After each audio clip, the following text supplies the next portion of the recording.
Hey everyone, Gilberto here, Developer Relations at Snowflake. I'm joined by none other than Chris Hastie, who is the Data Practice Lead at InterWorks and also a Snowflake Data Superhero. Chris, how are you doing? I'm good, Gilberto. Thanks. How you doing? I'm doing well, thank you. To start off, very interested to hear more about your background and maybe some more on InterWorks. Yeah, absolutely. So I've been working with data for just under 10 years now. I'm sure I'll hit my 10-year anniversary soon. Mainly working with Snowflake for the last 6 or so years. Before all my time with InterWorks, I only really worked for one company before that, but it was very, very similar. Data backend, data engineering, that kind of thing. But yeah, transitioned over to InterWorks 6, 7-ish years ago. I should probably know that by now. InterWorks, we're a people-focused tech consultancy.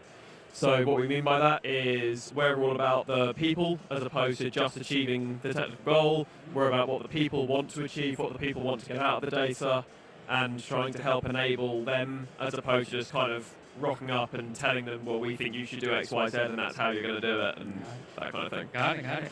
And I know you've been a fan of Snowpark ever since it was first announced. I read some of your blog posts, saw you on a video with Keith Berlinger on his podcast recently. I'm curious, how has Snowpark changed how InterWorks kind of operates as a consultancy? It's a great question. I think the main immediate way is we could finally write stored procedures and UDFs in Python, which I was a massive fan of. Trying to teach people in general how to do stored procedures in Snowflake back in the day when it had to be with JavaScript was a bit clunky. Yeah. It was good and it still worked really well, and I was happy because I knew how to write JavaScript. But a lot of customers didn't. Python is just that bit cleaner and easier. So I'd say that was one of the main ways initially.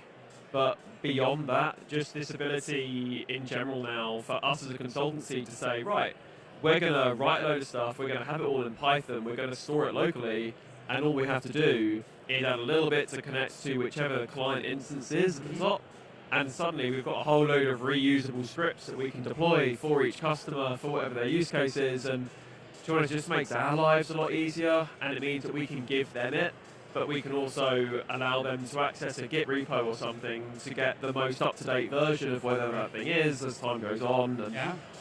Can you speak to the kind of value that you've been able to deliver to your customers now that you're fully on Snowpark? So I think the biggest value we've been able to see is because we can now use Python, we can now unlock effectively beyond SQL, right? We have quite a lot of customers that originally have been using, well, they still do use a load of third-party tools to achieve various things, but now they don't always have to do that. And one of the biggest things we've seen is customers who are able to use pandas and things to access files that don't natively read to Snowflake. The typical example, Excel files. We see Excel everywhere. I don't think it's going to go away anytime soon. Yeah.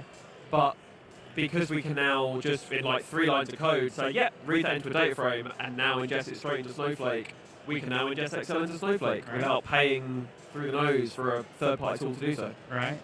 Can you think of any examples or wins, as part of a use case that you've been able to kind of, deliver to your customers? So very, very similar along that same route. That project I just mentioned, converting Excel, we actually went down the route of expanding that to Excel files, zips that contain multiple Excels. We only want one thing from it. I think there's an access database thrown in there somewhere. But we've been able to build one ingestion tool. It's running through Azure Functions, but it's one tool. If a file lands in whichever Azure container, then it's sucked in using Snowpark, using Python. It's standardized, and then we can use Snowpark to orchestrate a whole metadata-driven ingestion process, which pulls data in, updates the columns, creates the columns, does a load of automated testing, that kind of thing. And the main difference, the main part of that where Snowpark has come in, is we're able to provide all of that in effectively outside of Snowflake as a process. It can go through Git repos, it can be updated, it can be deployed, and it can be assigned to different environments without having to manage it all in Snowflake. You have to deploy everything manually in Snowflake and all that kind of thing. Right. So stepping back just a little bit, we've been talking about how you've been able to unlock all sorts of value for your customers specifically. But in general, how do you see Snowpark unlocking value for all Snowflake users?